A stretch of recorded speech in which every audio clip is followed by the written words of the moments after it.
बिस्मिल्लाहिर्रहमानिर्रहीम। तमाम स्टूडेंट्स को ऑनलाइन क्लासेस में खुशामदीद और उम्मीद करता हूँ कि सब बच्चे स्टे होम स्टे सेफ की पॉलिसी को फॉलो कर रहे होंगे। कैसे हैं सब बच्चे? ठीक हैं। उम्मीद करता हूँ कि मेरे जो पढ़ाने वाले टॉपिक हैं, जो मैंने आपको पढ़ाए हैं, वो आप बच्चों को समझ भी आ रहे हैं और आपकी लर्निंग का जो प्रोसीजर है वो भी कंप्लीट हो रहा है। बेटे, जो लास्ट टॉपिक मैंने आप बच्चों को पढ़ाया था, elasticity of demand and elasticity of supply, वो बहुत इंपॉर्टेंट टॉपिक था। उस टॉपिक से रिलेटेड आज हमारा जो टॉपिक है वो है गवर्नमेंट की पॉलिसीज। तो गवर्नमेंट की पॉलिसी जो है वो सबसे ज्यादा जो इम्प्लीमेंट होती है वो माइक्रो इकोनॉमिक्स में डिमांड एंड सप्लाई फोर्सेस पर ही होती है। तो आज के टॉपिक में हम गवर्नमेंट की पॉलिसीज को पढ़ेंगे कि what is the role of government in controlling prices. आज जो हम ये टॉपिक पढ़ेंगे, इसको हम चैप्टर का नाम चैप्टर नंबर 6 से ये हमने लिया, that is supply, demand and government policies. तो डियर स्टूडेंट्स, आज हम जिस टॉपिक को सबसे ज्यादा कंसर्न करेंगे उसमें आपको elasticity of demand and elasticity of supply की प्रैक्टिकल इंप्लीकेशन भी आएगी। हमने जो लास्ट में याद किया कि इलास्टिसिटी ऑफ डिमांड क्या होती है, मोर इलास्टिक क्या होती है, लेस इलास्टिक क्या होती है, आज हम सीखेंगे उसकी प्रैक्टिकल एप्लीकेशन। आज का टॉपिक बहुत जबरदस्त है, बड़ा सिंपल सा टॉपिक है और प्रैक्टिकल टॉपिक है, माइक्रो के साथ साथ मैक्रो इकोनॉमिक्स से भी रिलेटेड है। यानी हम पॉलिसी मेकिंग के लिए माइक्रो टूल्स को इस्तेमाल करेंगे। इसीलिए इस चैप्टर का नाम है demand, supply and government policies. जहां तक बच्चों सप्लाई और डिमांड का ताल्लुक है, वो तो माइक्रो इकोनॉमिक्स का एक कॉन्सेप्ट है जो मैंने आपको पहले भी पढ़ाया और आज भी इसे सीखेंगे। लेकिन ज्यादा जरूरी जो चीज है वो उस डिमांड और सप्लाई की पॉलिसी इंप्लीमेंटेशन है, पॉलिसी मेकिंग है। तो जो टॉपिक है बेसिकली वो demand and supply and government intervention on demand and supply. तो देखिए बच्चों, आज हम जो टॉपिक पढ़ रहे हैं उसके कुछ कंटेंट्स हैं। उसमें हम सीखेंगे व्हाट इज प्राइस कंट्रोल, फिर हम सीखेंगे what is tax and what are its impacts, and in the last, in the final, I will provide you a quiz so that you may learn the topic quite more efficiently। और आपको quiz करके, quiz को solve करके आज का topic भी समझ आएगा, उसकी मिड टर्म एग्जाम्स के लिए आपकी तैयारी भी होगी। तो बच्चों हम चलते हैं और सबसे इंपॉर्टेंट जो कॉन्सेप्ट है और ये गवर्नमेंट की इंटरवेंशन है, उसके लिए मैंने एक लाइन लिखी और वो लाइन लिखी, व्हाई डज गवर्नमेंट इंटरवेन, हुकूमत मुदाखलत क्यों करती है, हुकूमत को मुदाखलत करने की जरूरत क्यों पड़ती है।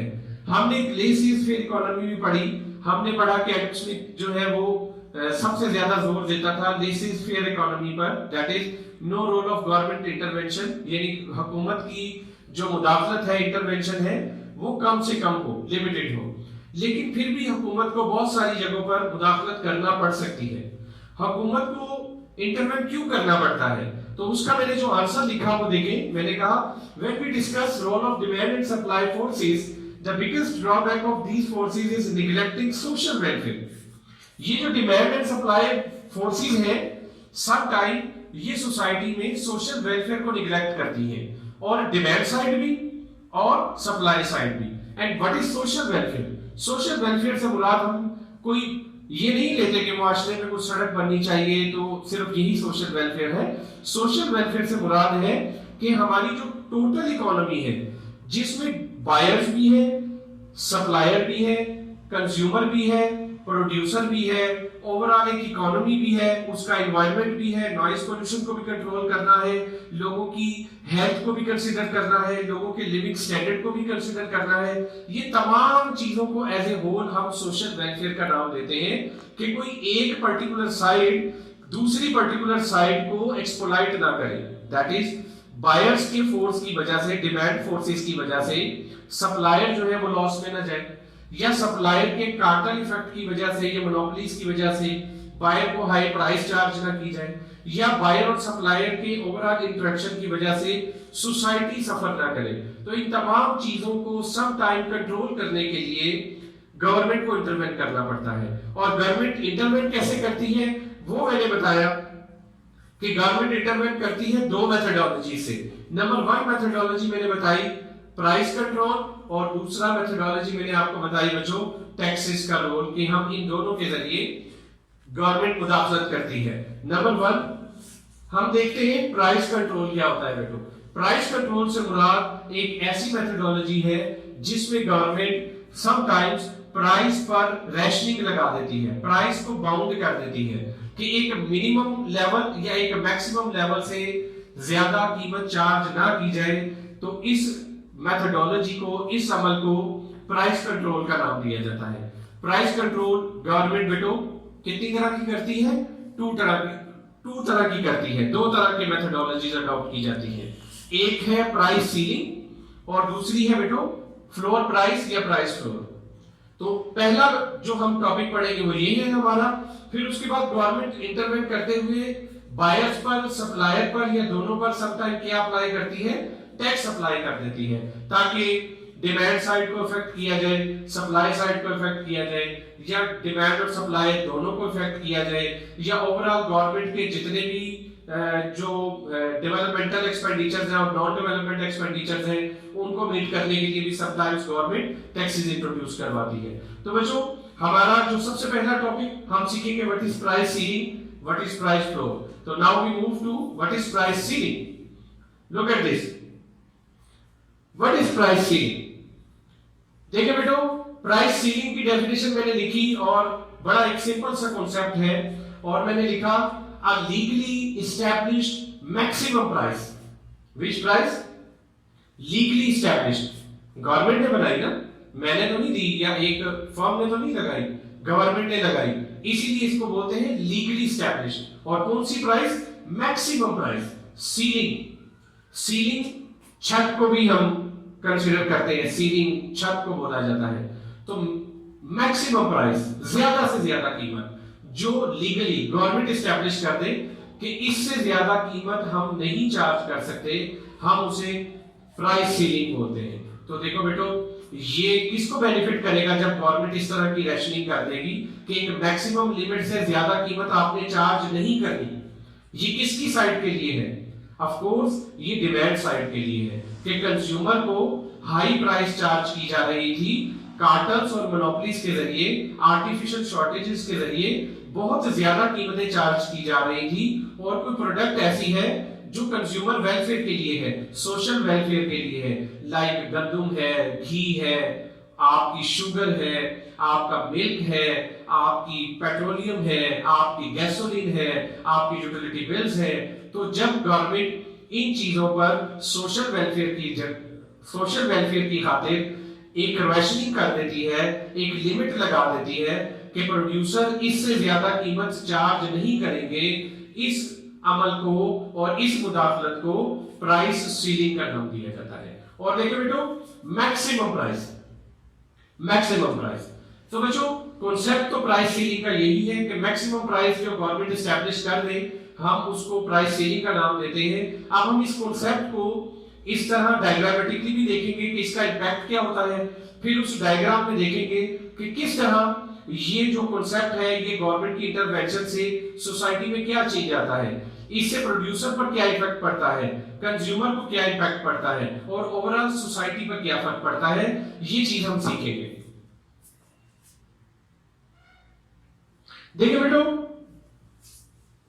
मैंने यहां लिखा प्राइस सीलिंग में two outcomes are possible when government imposes a price ceiling. Number one, not binding, और दूसरी कौन सी है? बाइंडिंग। नॉट बाइंडिंग के साथ क्या कॉन्सेप्ट कनेक्टेड है? Above the equilibrium price, above the equilibrium price. Look at this, equilibrium price कैसे बनी थी? हमने यहां एक्स एक्सिस लिया last lecture, here we took price and here demand and supply. Look at this, this is demand curve, this is supply curve। इस point को हमने equilibrium price बोला और ये इक्विलिब्रियम क्वांटिटी बोली थी। ये टॉपिक मैंने आपको सिखाया था। तो जब ceiling price above the equilibrium, इस इक्विलिब्रियम से ऊपर कहीं पर गवर्नमेंट जो है सेट कर दे तो उसे नॉट बाइंडिंग बोलते हैं। और अगर गवर्नमेंट जो है इस इक्विलिब्रियम प्राइस से बिलो कहीं नीचे कोई कीमत तय कर दे कि इससे ज्यादा कीमत चार्ज नहीं करनी, तो इसे बाइंडिंग सीलिंग प्राइस बोलते हैं।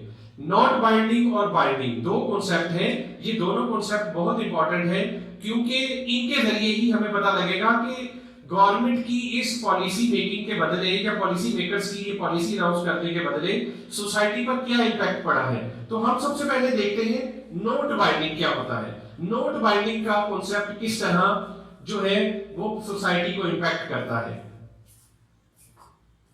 मैंने पहले ही बताया बच्चों आपको कि नोट बाइंडिंग से मुराद एक ऐसी प्राइस सीलिंग है, ऐसी प्राइस कंट्रोल है जो अबव द इक्विलिब्रियम प्राइस है। अब अबव द इक्विलिब्रियम प्राइस से मुराद ये है कि डिमांड और सप्लाई की फोर्सेस ने इक्विलिब्रियम डिसाइड किया at point E at price 3। Market में 3 प्राइस प्रिवेल कर रही थी, डिमांड और सप्लाई इक्वल थी और समवेयर 100 क्वांटिटी जो है वो डिमांडेड थी और 100 ही सप्लाई थी। अब यहां पर जो मार्केट की डिमांड और सप्लाई फोर्सेस हैं, इन्होंने पहले ही एक कीमत 3 ऐसी डिसाइड की है जिस पर कंज्यूमर और प्रोड्यूसर दोनों में से किसी को भी एतराज नहीं है, और गवर्नमेंट अनाउंस कर देती है पॉलिसी कि प्राइस क्या सेट कर दी जाए, 4। गवर्नमेंट ने क्या प्राइस सेट कर दी, 4 सेट कर दी। तो बेटो अगर गवर्नमेंट ने प्राइस 4 सेट कर दी है तो आप मुझे बताएं कि इस 4 प्राइस सेट करने से हमारी कंज्यूमर साइड को क्या बेनिफिट होगा। ये तो उल्टा कंज्यूमर इस प्राइस को एक्सेप्ट नहीं करेगा और वो पहले ही डिमांड और सप्लाई के मुताबिक क्या प्राइस पे कर रहा है, 3। इसीलिए जो इक्विलिब्रियम प्राइस सीलिंग में जो प्राइस इक्विलिब्रियम से अबव बाइंडिंग होती है उसका सोसाइटी पर कोई इंपैक्ट नहीं होता और ये प्राइस मार्केट में प्रिवेल नहीं करती, और जो इक्विलिब्रियम पहले से चल रहा था डिमांड और सप्लाई का, वही कीमत जो है वो मार्केट में सस्टेन करती है। अब हम देखते हैं अगर यही प्राइस बिलो इक्विलिब्रियम प्राइस करते तो फिर ये नॉट बाइंडिंग की जगह क्या हो जाता, बाइंडिंग हो जाता, और एक्चुअल इंपैक्ट बाइंडिंग कॉन्सेप्ट का ही है। और वो देखें बच्चों, look at this another diagram, a price ceiling that is binding। मैंने बाइंडिंग की डेफिनेशन क्या दी, एक ऐसी प्राइस मैक्सिमम प्राइस गवर्नमेंट ने लगा दी और वो प्राइस लगा दी जो बिलो इक्विलिब्रियम प्राइस है, बिलो इक्विलिब्रियम क्वांटिटी सप्लाई से नीचे जो प्राइस थी, अगर वो लगाए तो उसे बाइंडिंग कहते हैं। तो बच्चों बाइंडिंग जो सीलिंग प्राइस है उसका इंपैक्ट देखें। अब ये जो डायग्राम है, ये डायग्राम भी मैं आपको बनाकर दिखाता हूँ ये कैसे बनी, वो मैं नेक्स्ट आपको बनाकर दिखाता हूँ। पहले आप जरा डायग्राम को सीखें और देखें बच्चों, हमने उसी तरह वाई एक्सिस और एक्स एक्सिस ड्रॉ करने हैं, हमने डिमांड कर्व ड्रॉ करना है, हमने सप्लाई कर्व ड्रॉ करना है। जहां डिमांड और सप्लाई आपस में मिले उस पॉइंट को हमने इक्विलिब्रियम ई का नाम दिया, और उस पर जो प्राइस प्रिवेल कर रही थी वो मार्केट में क्या प्रिवेल कर रही थी बच्चों, 3 प्रिवेल कर रही थी। 3 कीमत जो है वो मार्केट में थी, और क्वांटिटी कितनी, अभी हमने पहले भी देखा यहां पर 100 मार्केट में डिमांड और सप्लाई। बच्चों दोनों दो साइड है, एक डिमांड साइड और एक सप्लाई साइड, दोनों जो है वो गवर्नमेंट पर इंपैक्ट करते हैं। आप टीवी शोज में भी देखते हैं, टॉक शोज में भी देखते हैं, हर वक्त जो है जो कंज्यूमर साइड है वो शिकवा करती है कि भाई कीमतें बहुत ज्यादा है, कीमतें हाई है, कीमत को कंट्रोल किया जाए। सम टाइम कोई ऐसी प्रोडक्ट हो जाती है जिसकी कीमत कंट्रोल करना हुकूमत के लिए दर्द-ए-सर बन जाता है कि लाजमी, और जब वो कीमत कम करने लगती है तो सप्लायर साइड के जो प्रोड्यूसर है वो स्ट्राइक्स की, हड़तालों की धमकियां देते हैं, वो कुछ इस तरह की जो है वो पॉलिसीज बनाते हैं कि हम मार्केट में प्रोडक्ट ही नहीं बेचेंगे। तो इन सब चीजों को कंट्रोल करने के लिए सम टाइम गवर्नमेंट को बहुत मुश्किल डिसीजन लेना पड़ता है। अब दो फोर्सेस एट ए टाइम गवर्नमेंट को इफेक्ट कर रही हैं, एक कंज्यूमर साइड की जो कह रही है कीमत को कम करें, एक प्रोड्यूसर साइड की जो कह रही है कीमत को कम ना करें।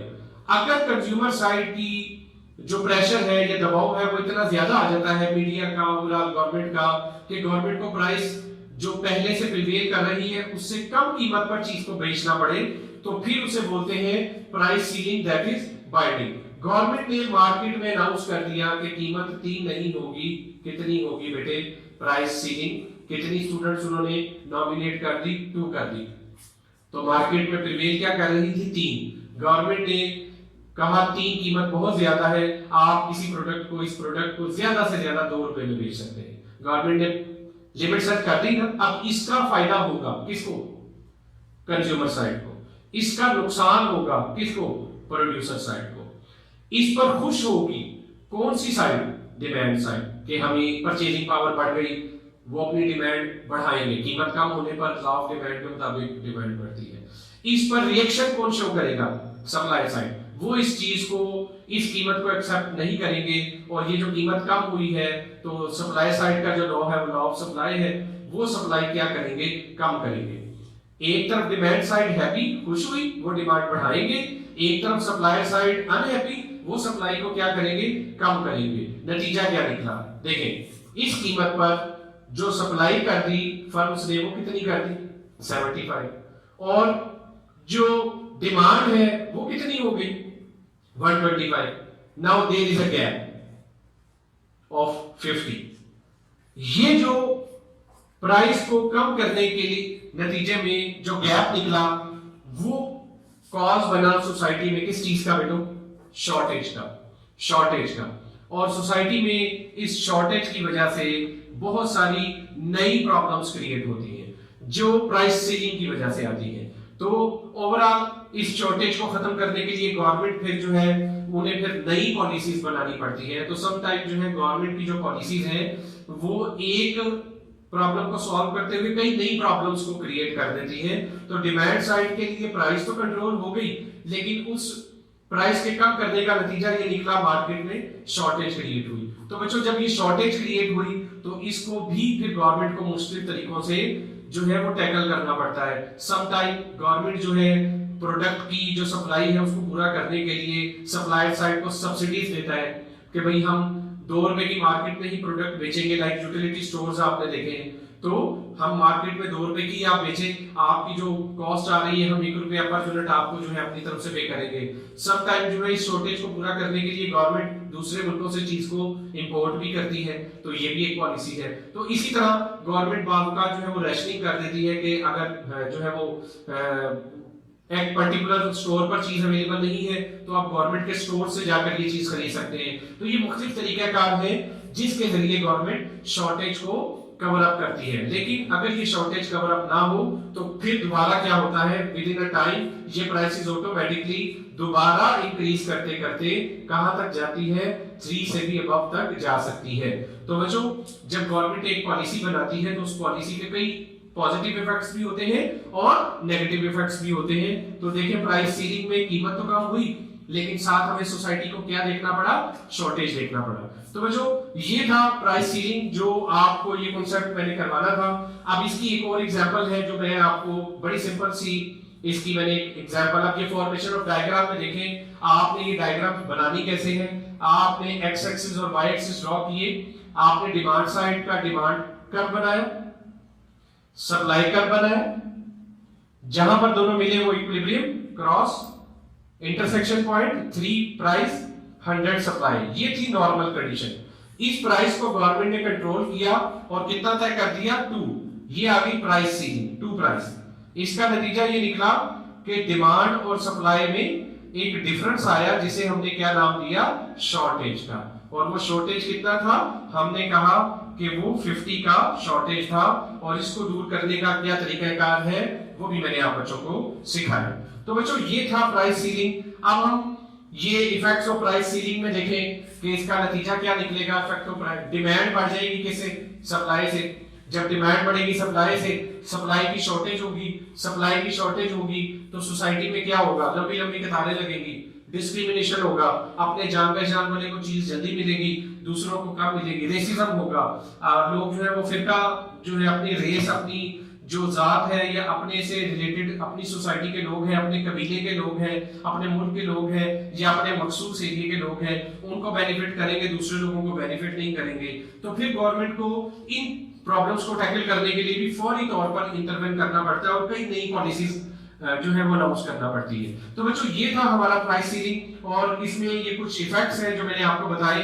और इसमें एक मैंने जो आपको एग्जांपल है वो भी यहाँ दिखा रहा हूँ रेंट कंट्रोल की, और फिर हम प्राइस सीलिंग को वाइंड अप करते हैं। प्राइस सीलिंग के हवाले से आपकी बुक्स में एक रेंट कंट्रोल की एग्जांपल है कि गवर्नमेंट बात इस तरह करती है कि अर्बन एरियाज में, शहरी इलाकों में जो हाउसिंग की फैसिलिटीज है उनके लिए, और जो कंज्यूमर साइड है, जो लोग इनको रेंट आउट करते हैं, उनके लिए प्राइस सीलिंग कर देती है कि अपार्टमेंट्स की कीमत या इसका किराया जो है एक मखसूस लिमिट से ज्यादा नहीं चार्ज करना। तो उसका नतीजा क्या निकलता है? शॉर्ट टर्म में सप्लाई फिक्स होती है, क्योंकि शॉर्ट टर्म में फौरी तौर पर नए अपार्टमेंट्स नहीं बन सकते, जितनी रसद है वही है, ये डिमांड है। इक्विलिब्रियम प्राइस ये बन रही थी, लोग चाहते थे ये रेंट चार्ज करना, फर्ज करें $50 या 5,000 रुपीस, लेकिन गवर्नमेंट ने अनाउंस कर दिया कि 3,000 से ज्यादा चार्ज नहीं करना। उसका नतीजा क्या निकला? शॉर्टेज निकला है। तो ये जो शॉर्टेज है बच्चों, ये आपने देखा हर तरह प्रिवेल करेगी जब भी गवर्नमेंट प्राइस सीलिंग करेगी। इस तरह की जो शॉर्टेज है वो आपको देखनी पड़ेगी। और चूंकि इसमें सप्लाई फिक्स थी शॉर्ट रन में, लॉन्ग रन में सप्लाई जो है वो नॉर्मल कर्व बनता है, यही सप्लाई को बढ़ाया भी जा सकता है। उसमें यही शॉर्टेज जो है ये आपकी पहले से ज्यादा भी दिखाई जा सकती है। तो देखिए बेटा, मैंने आपको प्रैक्टिकल लाइफ में दिखाया, इसका नतीजा ये निकलता है इस शॉर्टेज का कि लोग फिर अपार्टमेंट्स, जो प्रोड्यूसर है वो अपार्टमेंट में इन्वेस्टमेंट नहीं करते, अपार्टमेंट्स की बेहतरी की तरफ जो है वो नहीं जाते। वो कहते हैं भाई गवर्नमेंट ने तो किराया फिक्स कर दिया है, तो मैं घर को रेनोवेट क्यों करूं, मैं महंगी महंगी चीजें क्यों लगाऊं, मैं अच्छी सर्विसेज क्यों दूं। तो बजाय वो कीमत कंट्रोल करने से आवाम के लिए जो है वो वेलफेयर में इजाफा होता, सम टाइम ऐसा भी होता है कि इस तरह कीमत कंट्रोल करने से वेलफेयर बढ़ भी सकती है। यानी वेलफेयर बढ़ने से मुराद वेलफेयर निगलेक्ट भी हो सकती है, वेलफेयर कम भी हो सकती है। तो बच्चों ये था प्राइस सीलिंग।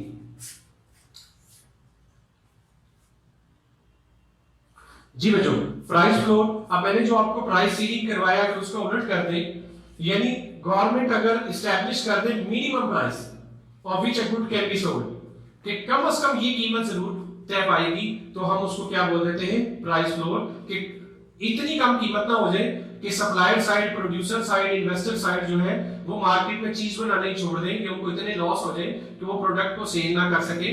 तो बच्चों इसकी एग्जांपल सोचें। इसकी एग्जांपल एग्रीकल्चर प्रोडक्ट्स। आप देखते हैं कि जो फार्मर्स हैं वो सम टाइम अपना गन्ना, अपने पोटैटोज, अपनी शुगर या कोई ऐसी चीज जब मार्केट में वीट लाते हैं तो गवर्नमेंट को इंटरवेन करके उनकी मिनिमम कीमत सेट करना पड़ती है, क्योंकि अगर वो कीमत सेट नहीं करेंगे तो उनसे इतनी कम कीमत पर चीज जो है वो खरीदेंगे, क्योंकि उनके पास स्टोरेज नहीं है, गोडाउन्स नहीं है बड़े बड़े, उनके पास स्टोर करने की फैसिलिटी नहीं है। तो जो मिडल मैन है वो कम कीमत प्रोड्यूसर से खरीद लेते हैं और आगे फिर शॉर्टेज क्रिएट करके महंगे दामों बेचते हैं। तो इस सूरत हाल में गवर्नमेंट इंटरवेन करती है और एक मिनिमम कीमत सेट कर देती है कि जो भी खरीदेगा, किसी भी किसान से खरीदेगा तो एक मिनिमम प्राइस पर खरीदेगा, जिसे हम प्राइस फ्लोर का नाम देते हैं। तो देखो बेटो, ये भी दो तरह का, नॉट बाइंडिंग और बाइंडिंग, ये उसका उलट हो गया। अगर नॉट बाइंडिंग होगा अगर इक्विलिब्रियम प्राइस से नीचे, यानी जिस चीज पर वो पहले ही बिक रही है, फर्ज करें कि पोटैटोज है वो एक मन जो है वो 100 रुपए मन में बिक रही है और गवर्नमेंट जो है उसकी कीमत 80 रुपए मुकर्रर कर दे, तो वो तो बिल्कुल ही एक्सेप्टेबल नहीं होगी, उसे नॉट बाइंडिंग कहते हैं। लेकिन अगर एक चीज जो है वो मार्केट में 100 रुपए की मन सेल करने की जो है वो खरीदने की कोशिश की जा रही है और सेलर जो है उसको ये कॉस्ट भी मीट नहीं हो रही, तो गवर्नमेंट इंटरवेन करके वो 100 की बजाय 150 कर देती है, इक्विलिब्रियम से ऊपर ले जाती है, तो वो बाइंडिंग होगी और असर इंपैक्ट भी उसी का होगा। तो देखो बच्चों, नॉट बाइंडिंग की फिर वही डायग्राम से, ये इक्विलिब्रियम गवर्नमेंट ने उससे कम कीमत सेट कर दी, एक्सेप्टेबल ही नहीं है, पहले ही 3 रुपए जो है वो इक्विलिब्रियम पर है, तो प्रोड्यूसर साइड इस प्राइस को एक्सेप्ट नहीं करेगा, इसको हम नॉट बाइंडिंग का नाम देंगे। और बाइंडिंग की क्या होगी, ये आ गई जबरदस्त बाइंडिंग। मार्केट में प्राइस है 3 रुपीस, ये प्राइस प्रोड्यूसर और कंज्यूमर की डिमांड सप्लाई फोर्सेस से है, लेकिन कंज्यूमर तो इस प्राइस को पे करने के लिए विलिंग है, लेकिन प्रोड्यूसर के लिए ये प्राइस एक्सेप्टेबल नहीं है, वो चाहता है कि कीमत इससे अबव हो। गवर्नमेंट इंटरवेन करके सप्लायर साइड को जो है वो बेनिफिट देने के लिए कीमत इससे अबव तय कर देती है, और कितनी कर देती है? 4। जब कीमत बढ़ेगी तो दो साइड फिर इंपैक्ट सोचें, कंज्यूमर साइड है happy, producer side happy, producer अपनी सप्लाई बढ़ाएगा, कंज्यूमर अपनी डिमांड कम करेगा। तो देखिए, जब कंज्यूमर ने अपनी डिमांड कम की तो उसने डिमांड 80 कर दी, लेकिन इस कीमत पर प्रोड्यूसर ने अपनी सप्लाई कितनी मेरे बेटों कर दी 120, नतीजा क्या निकला, मार्केट में सरप्लस क्रिएट हो गया। ये सरप्लस भी बहुत सारी नई प्रॉब्लम्स को क्रिएट करेगा, अनएम्प्लॉयमेंट को जो है जनरेट करेगा, बहुत सारे कारोबार को जो है वो खत्म करने की वजह बनेगा, क्योंकि जब चीज अनसोल्ड होगी तो प्रोड्यूसर नई इन्वेस्टमेंट मुल्क में नहीं करेगा। तो फिर यहाँ वही बात, गवर्नमेंट को फिर दोबारा से इंटरवेंट करना पड़ेगा, पॉलिसी मेकर्स को दोबारा से पॉलिसी बनानी पड़ेगी और इस सरप्लस का जो प्रॉब्लम है उसको भी रिजॉल्व करना पड़ेगा। तो बच्चों इसकी भी मैंने एक एग्जांपल जो है वो कोट की, और वो जो मैंने एग्जांपल कोट की वो मैंने की मिनिमम वेज की। देखें मिनिमम वेज की क्या जो है वो मैंने एग्जांपल कोट की कि आप जानते हैं कि प्रोड्यूसर हमेशा जो है वो लेबर साइड को एक्सप्लॉइट करने की कोशिश करता है। तो इक्विलिब्रियम जो वेज है फर्ज करें वो हमने W1 कंसीडर की, जिस पर लोग जो है वो काम करने के लिए एग्री है। गवर्नमेंट नया बजट आता है और नई वेज अनाउंस कर देते हैं कि भाई मिनिमम वेज लेवल ये होगा। तो देखिए बेटो इक्विलिब्रियम उन्होंने कह दिया W2 हाई वेज कि मिनिमम हर इदारा जो है गवर्नमेंट वो एम्प्लॉयमेंट जो भी रखेगा मिनिमम W2 वेज जरूर देगा गार्ड को, चौकीदार को। नतीजा क्या निकला, लुक एट दिस, जो डिमांड फॉर लेबर है वो कम हो गई और सप्लाई ऑफ लेबर बढ़ गई। तो ये दरमियान में जो गैप निकला इसे बोलते हैं अनएम्प्लॉयमेंट। लोग काम तो करना चाहते हैं इस पेज पर, लेकिन कोई इदारा उन्हें काम देगा नहीं। लुक एट दिस बच्चों, कोई इदारा इन्हें काम देगा नहीं। तो इस नई पॉलिसी गवर्नमेंट की किससे रिलेटेड आएगी, अनएम्प्लॉयमेंट को खत्म करने से रिलेटेड। जब भी अनएम्प्लॉयमेंट को खत्म करना पड़ेगा, मैंने आपको प्रिंसिपल नंबर 8 और 9 पढ़ाया था, अनएम्प्लॉयमेंट खत्म करनी है तो प्राइस दोबारा आपको क्या करनी पड़ेगी, जो है वो चीजों की कीमतें बढ़ानी पड़ेगी, यानी इन्फ्लेशन को देखना पड़ेगा। तो ये वो इश्यूज हैं जो एक के साथ एक चलते रहते हैं। लेकिन बेटो कॉन्सेप्ट था सीलिंग प्राइस और फ्लोर प्राइस। उम्मीद करता हूं आप बच्चों को ये टॉपिक समझ आया होगा। मैंने कुछ एग्जांपल्स भी दी, उनकी प्रैक्टिकल एप्लीकेशंस भी दी। तो आप बच्चों का जो काम है वो सबसे पहला ये है कि आप बच्चों ने इस टॉपिक को तैयार करना है, इसकी प्रैक्टिकल एग्जांपल्स को देखना है और ये वीडियो को लाइक जरूर करना है, और जितने भी इकोनॉमिक्स के स्टूडेंट्स हैं उन सबको शेयर करें। और जहां जहां कोई आपको प्रॉब्लम निकलती है जो आपको नहीं समझ आता, वो मेरे से व्हाट्सएप के जरिए, एडमोडो के जरिए, कॉल के जरिए आप मुझे पूछ सकते हैं। शुक्रिया, अस्सलाम वालेकुम।